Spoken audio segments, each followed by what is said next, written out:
ક્રૂડના ભાવ વધે એટલે ડોમેસ્ટિક કંપનીએ ભાવ વધારો કરી દીધો. ડોમેસ્ટિક કંપનીનો ભાવ વધારો થયો અને ડોમેસ્ટિક કંપનીએ એક પ્રકારનું કૃત્રિમ સ્ટોક કે એક્સવાય જે કર્યું હોય અને ડિમાન્ડ સપ્લાયની મેનેજ નહીં થતાં ભાવ વધારો એકદમ આસમાને, કારણ કે 90-92 રૂપિયા યુદ્ધ પહેલાંના ભાવ હતા, આજે તે 30-32 રૂપિયાના ભાવ છે અને ઓપન માર્કેટમાં 145થી 50 રૂપિયા જેવા ભાવ જોવા મળે છે.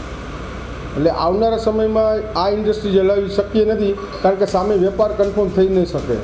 જેના હિસાબે આવનારા સમયમાં આ ઇન્ડસ્ટ્રી બંધ થવાની 100% સંભાવના છે. અને હાલ પૂરતા એવા મેસેજ બી મળે છે કે 4-5 જેવા યુનિટ કે 7-8 જેવા યુનિટ બંધ બી થઈ ગયા છે, કારણ કે રો મટીરિયલ નહીં મળે તો પ્રોડ્યુસર પ્રોડક્શન કરી નહીં લાગે અને સામે વેપાર બી શક્ય નથી. અત્યારે જો ધારો કે 90 રૂપિયાની આસપાસ 15 દિવસે આમ જોવા જઈએ તો 15 ફેબ્રુઆરી પછી લગભગ 75 રૂપિયાનો ભાવ વધારો આવી ગયો છે.